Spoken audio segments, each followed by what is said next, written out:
eu queria parafrasear aqui Paulo Freire, pegando o início da fala da Ariane, quando ela disse sobre a questão da parcialidade, né? Que, de fato, não existe imparcialidade. E aí, parafraseando Paulo Freire, né? Todos são orientados por uma base ideológica. A questão é, a sua base ideológica é inclusiva ou excludente? Então, fica esse recado aí, dizendo que excelente, maravilhosa. Eu estava aqui ouvindo a Ariane e poderia ouvir por muito mais tempo. Acho de suma importância ter esse pensamento de quem pensa em estar gerindo a cidade, né? Porque justamente o vereador, junto com a vereadora, no nosso caso, né, Ariane, junto com a prefeitura, é quem vai determinar, né, quais são as prioridades, né, na gestão da cidade, onde é que vai ser investido o dinheiro público, né, quais são as principais políticas públicas a quem deve alcançar. Então, é muito importante quando a gente ouve candidatas com esse comprometimento, né, não, também com a questão LGBT, mas, obviamente, com toda a questão para mulheres, para pessoas negras, para indígenas, para toda a população precarizada. Eu, justamente, por ser uma ativista de direitos humanos, já há um certo tempo, já com essa atuação, principalmente em formação e educação em direitos humanos, eu elegi no meu programa de propostas 5 prioridades. A gente sabe que existem várias prioridades necessárias na cidade. Inclusive, eu nem gosto de falar pautas identitárias. Essa expressão pautas identitárias, eu acho uma forma de minimizar e de querer desviar o foco da discussão. São pautas emergenciais, porque quando a gente fala de racismo, de LGBTfobia, de machismo, que causa feminicídio, violência contra a mulher, quando a gente fala de xenofobia contra os povos indígenas originários, que acaba ocasionando o extermínio, né, dessa população e prejuízos ao meio ambiente, incêndio, queimadas, etc., a gente não está falando de identitarismo. Não é porque eu sou mulher, eu me identifico com você, a gente vai lutar. Não, a gente está falando de vida, de morte. A gente está falando do direito a ter água para beber, a ter água para lavar as mãos, como agora se fala na pandemia, né? Tem que higienizar as mãos e tal. E aí, você não tem água encanada na sua casa, você não tem saneamento básico, você não tem lixo, né? Coleta seletiva de lixo, coleta regular de lixo. Então, são um grupo de políticas públicas que uma pequena parte da população tem acesso a todas e uma grande parte da população, que é a maioria, infelizmente, não tem acesso a quase nada. Então, a gente precisa discutir quais são essas políticas públicas primordiais e prioritárias para a gente poder trabalhar a nossa cidade, para a gente tentar transformar a nossa cidade em um território mais humano, mais humanista, mais igualitário, com justiça social, com acessibilidade para todas, para todos e para todos. Então, assim, os meus 5 pontos é justamente baseado na prioridade, por ser uma antirracista que principalmente atua contra o genocídio da população negra.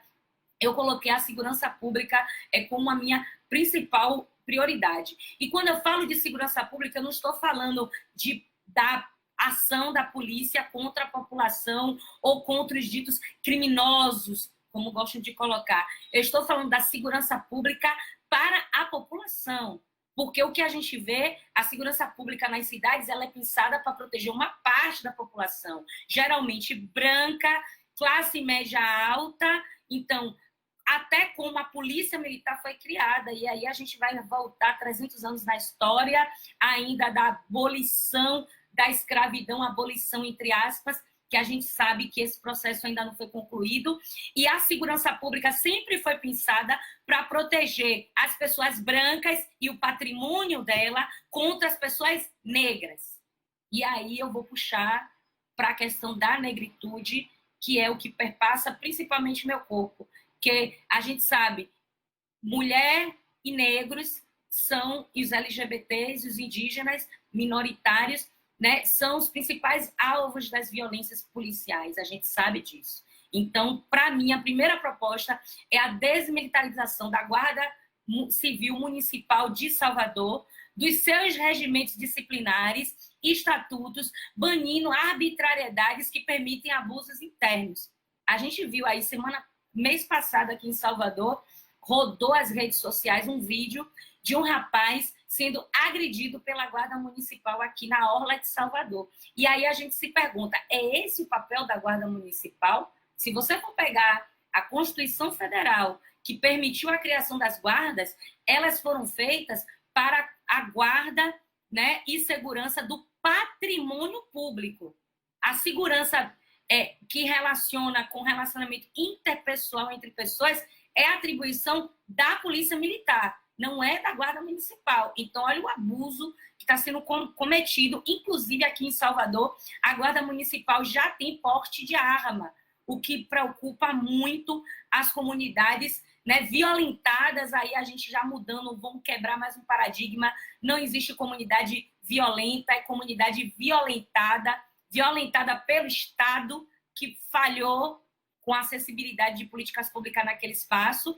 E aí a gente também entra na questão da capacitação da Guarda Civil Municipal de Salvador para combate ao racismo, machismo, LGBTQ-fobia, xenofobia, capacitismo, etarismo, tortura e toda forma de opressão, porque a gente não quer uma Guarda Civil Municipal. Aí eu vou ter que realmente baixar um pouco o discurso, eu não posso falar em relação à Polícia Militar, que a gente sabe que é uma atribuição do governo do estado da Bahia, não entra na esfera da Câmara de Vereadores, mas sabendo que eu sou uma opositora ferrenha das ações violentas promovidas tanto pela Polícia Militar da Bahia, pela Polícia Civil da Bahia e pela Polícia Federal, que também atua na Bahia e em todo o Brasil. Então, deixando isso assim bem evidenciado, mas a nível de propostas, Guarda Municipal e também alteração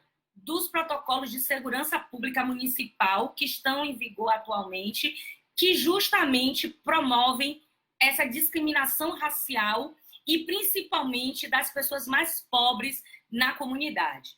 Então, essa é a minha prioridade para a segurança pública, porque a gente sabe que existem várias outras questões a ser trabalhadas, mas precisamos estar vivas para que a gente possa manter o bom combate, e por isso a gente precisa combater esse genocídio.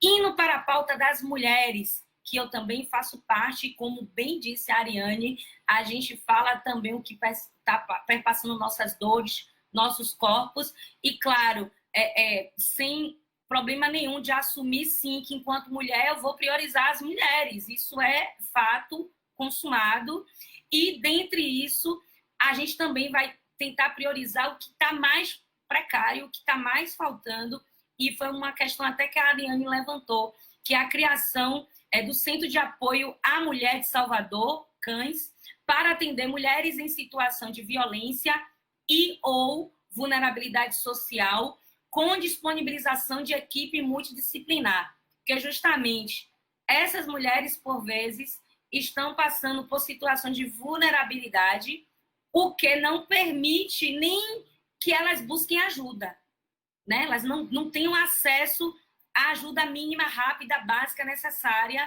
e é muito fácil fazer campanha na televisão, diz que 180, denuncie, e essa mulher denuncia e não sabe para onde vai, não sabe o que acontece, volta para a residência, e aí o agressor vai lá e ceifa a vida dessa mulher. Então, a gente precisa ter essa atenção à mulher. Não é só denunciar. Precisa denunciar, mas precisa ter um bom atendimento na delegacia, precisa ter um bom atendimento no hospital, precisa ter um bom atendimento em todos os espaços públicos que ela procurar e pedir ajuda. E também a criação dos centros de convivência da mulher para atendimentos psicossociais e jurídicos abertos para todas as mulheres. Exatamente. Falta isso aqui no município. Falta um atendimento, onde essa mulher que é vítima de violência não sabe onde pedir ajuda, é indicado ela procurar a DEAN.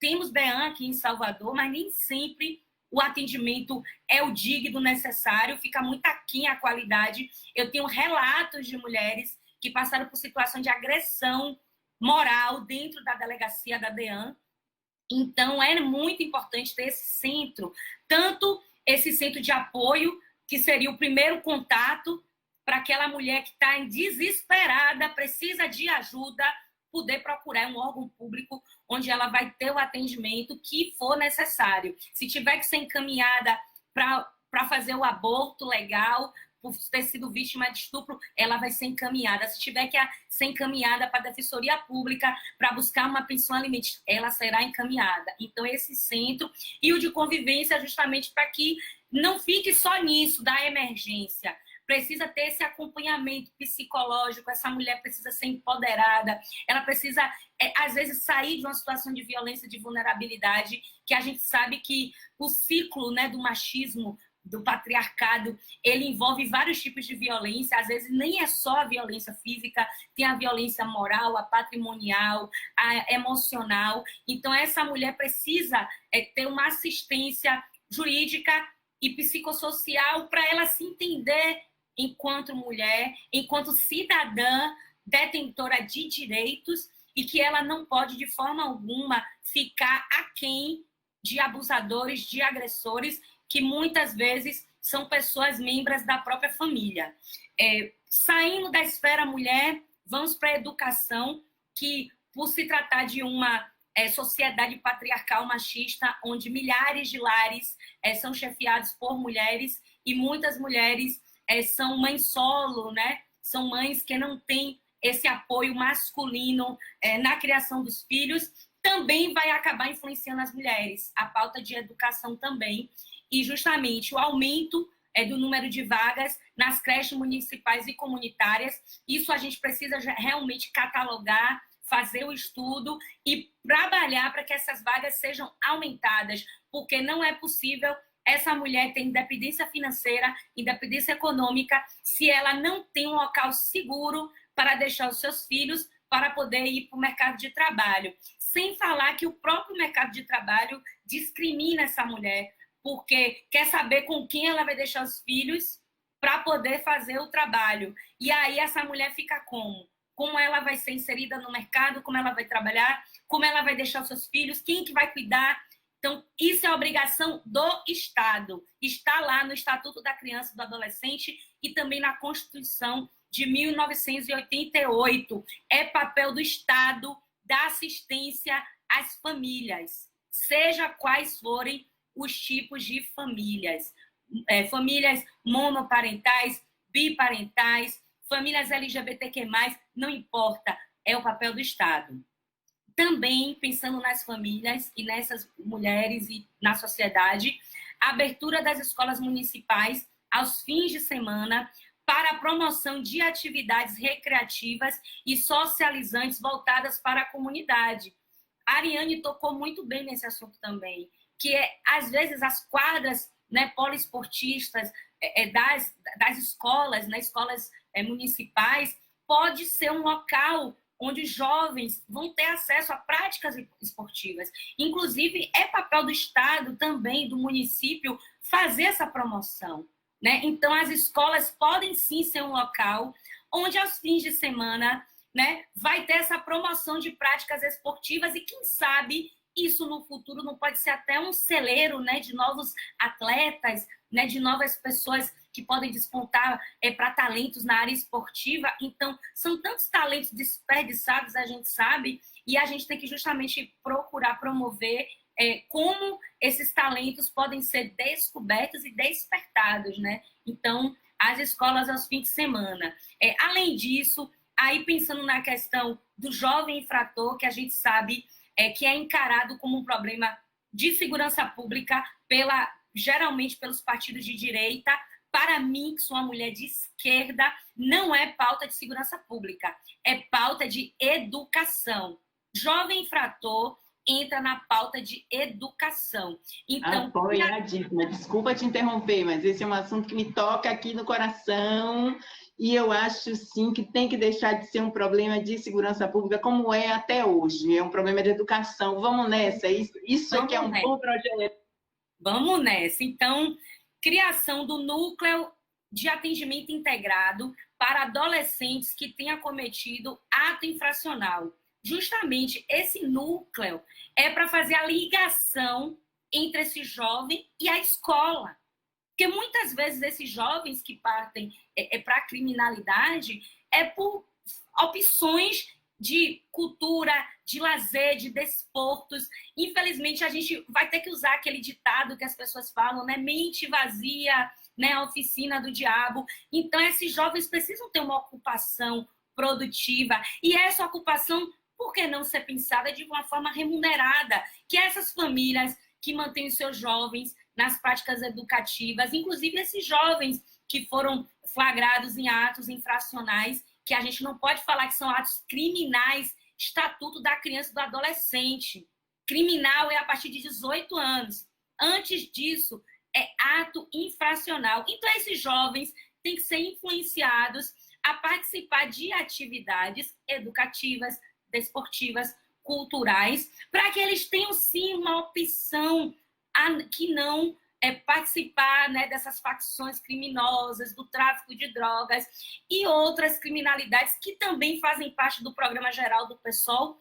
Nós somos antiproibicionistas, então acreditamos que a descriminalização das drogas é um caminho para se acabar com o tráfico de drogas. A gente sabe que a guerra às drogas é só uma forma de controle social de corpos pobres e negros, e a gente sabe o quanto que ceifa vidas negras nessa guerra sem sentido, que a gente não entende. A redução de danos é o caminho. Vários países estão fazendo isso, Portugal, Uruguai, o próprio Estados Unidos. Então, a gente tem vários exemplos no mundo inteiro, o quanto o antiproibicionismo é o caminho, mas na esfera municipal eu não teria poder para pautar o antiproibicionismo, apesar de ser uma bandeira que eu defendo. Então, dentre o que é possível a esfera municipal, a gente precisa ressocializar essa juventude, mostrar para ela que é possível, sim, a gente ter um outro caminho, mas para isso ele tem que ter acesso a material escolar,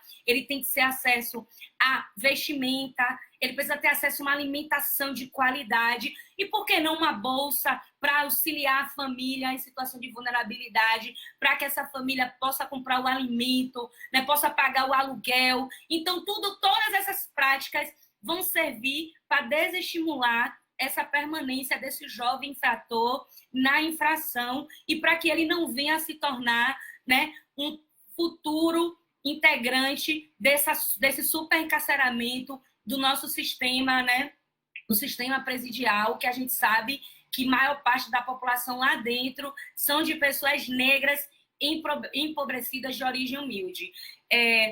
Indo agora para a questão das minorias e dos vulneráveis, o quarto ponto da nossa proposta, que é a criação de conselhos de segurança com participação de mulheres, negras e negros, indígenas, LGBTQs, PCDs, que são as pessoas com deficiência, trabalhadoras e trabalhadores do campo. E justamente esses conselhos, eles vão ser fundamentais para que a gente debata com a comunidade as prioridades.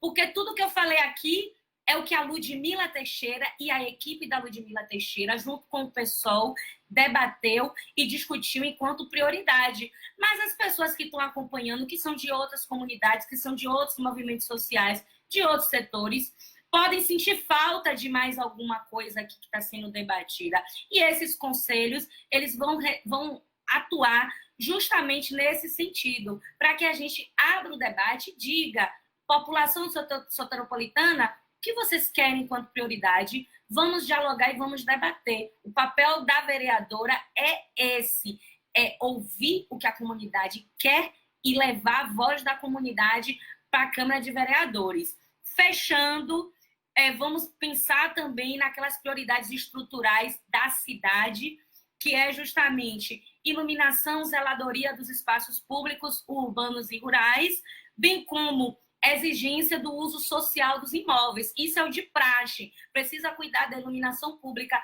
não só nos bairros nobres. A gente vê aí a propaganda aí da direita atual aqui falando que botou LED na cidade toda, e aí a gente vai lá conversar com o pessoal da comunidade ou na nossa comunidade e não está vendo isso acontecer de fato, né? A gente está vendo muita praça sendo feita, mas aí uma praça de 100 metros quadrados em uma comunidade que tem, sei lá, 1.000 metros quadrados. Então, assim, a gente percebe que é mais uma maquiagenzinha do que, de fato, uma preocupação com aquele local.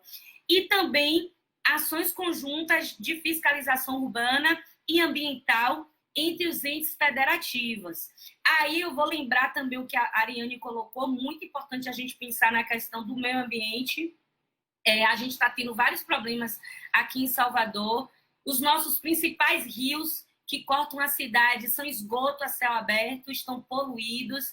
Tem várias obras da prefeitura aqui que estão tamponando rios, como a obra do BRT está tendo aqui, que vão colocar, né, o veículo leve lá sob trilhos, que dizem que vai aumentar a mobilidade, mas o cruzamento desse local é em um bairro nobre de Salvador, ou seja, está favorecendo mais uma vez os ricos, não os pobres. E a gente vai ver que mais de 100 árvores centenárias estão, algumas já foram derrubadas, outras estão correndo o risco de serem derrubadas. Isso é um problema ambiental, gente. A gente não pode mais pensar sustentabilidade, desenvolvimento, progresso com destruição da natureza. Existem outras formas de se pensar mobilidade urbana, existem outras formas de você priorizar bicicleta ou outro tipo de transporte em massa, sem degradar a natureza. E aí eu vou mandar um recado para quem é de Salvador que está acompanhando. Lagoa do Abaeté, aqui perto da minha comunidade, que eu moro no Jardim das Margaridas, região Itapuã, São Cristóvão, a Lagoa do Abaeté, patrimônio imaterial, natural da humanidade, cantado em verso e prosa por Vinícius de Moraes, por Dorival Caymmi e por vários poetas, está correndo risco de virar um pinico. Para quem não sabe, pinico,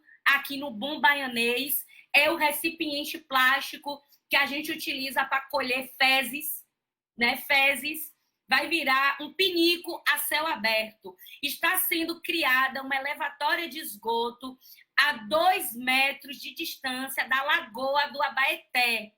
Ou seja, vai virar esgoto a Lagoa do Abaeté. Então, eu deixo aqui, vou finalizar deixando um recado para a população soteropolitana abraçar essa briga.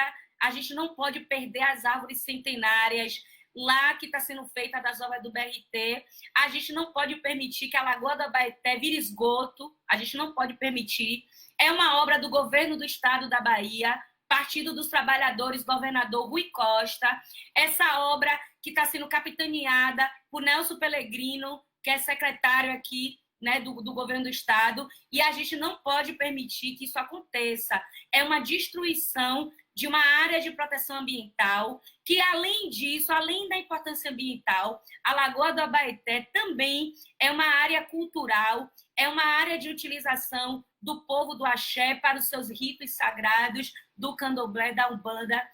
Então, a gente não pode dormir nessa pauta. Eu estou conclamando aqui quem está assistindo a se informar sobre o que está acontecendo, seguir os Guardiões do Abaeté lá no Instagram e os outros grupos de resistência ambiental aqui de Salvador, porque a gente não pode permitir que a nossa lagoa, que eu tenho memória afetiva, a minha infância, eu cresci nadando naquela lagoa, se torne um esgoto. A gente não pode permitir isso. Isso é projeto de genocídio, gente. Isso é genocídio. Destruição do meio ambiente é genocídio da humanidade. Não é problema só de Salvador, porque se contaminar o lençol freático, vai contaminar as águas, né, as águas interiores, vai contaminar a água potável que bebemos, e nós vamos beber água com coliformes fecais. Quem não sabe o que é coliformes fecais, é cocô. Vamos beber água com cocô. Então, salvem a Lagoa do Abaeté, salvem as árvores centenárias lá da região do Iguatemi, onde está sendo feitas as obras do BRT. Salvador precisa ser ecossocialista, precisa ser antirracista, precisa ser antimachista, anti-LGBTfóbica. Então, a gente não pode mais permitir que vendam a nossa cidade. Chega de vender a nossa cidade. É com você. Essas são suas considerações, é hora de pedir o voto. Pois é, eu vou responder a Célia. A Célia perguntou, e o povo do terreiro? Sim. Justamente, Célia, o povo do terreiro precisa urgente também está na Câmara de Vereadores. E aqui em Salvador temos um movimento muito forte de mulheres negras que também são de terreiro, que também estão se candidatando, então eu também estou na torcida por elas. E, claro, se você tem a pauta antirracista, você precisa também discutir a questão da intolerância religiosa, que, na verdade, o nome correto é racismo religioso. Eu sou agnóstica, eu não tenho crença em relação à divindade. Quem não sabe, o agnosticismo, ele nem duvida e nem acredita na existência. A gente meio que deixa ir com a energia que vier do bem, mas na Bahia é impossível você dissociar a sua vida, a sua existência das religiões de matriz africana. É impossível, você cresce dentro disso. O meu padrasto frequenta, a minha mãe frequenta, então, vez por outras, eles fazem os banhos, as coisas, trazem informação para mim. As minhas amigas, várias, são mulheres de terreiro, e não é à toa que eu estou de vermelho. Hoje é dia de Ansan, Eparré, Oiá. E aí, assim, não acredito em bruxas, mas que elas existem e resistem. Então, eu estou de vermelho aqui em homenagem a Yansan. E eu acho que muita gente na Bahia que não é do candomblé acaba pegando essa tradição de usar branco na sexta-feira, né? de fazer a oferenda Iemanjá no 2 de fevereiro. Então, assim, a Bahia, a gente ama a cultura afro-brasileira, a gente ama as religiões de matriz africana. Eu sou uma africana em diáspora, então não tem como eu dizer que não vai ter todo o amor, cuidado, preocupação e respeito para lutar contra o racismo religioso. E aí, o meu slogan de campanha é: ele não, ela sim.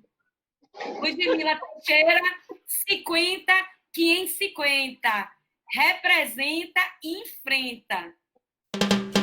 Ludmila Teixeira, 50, 550.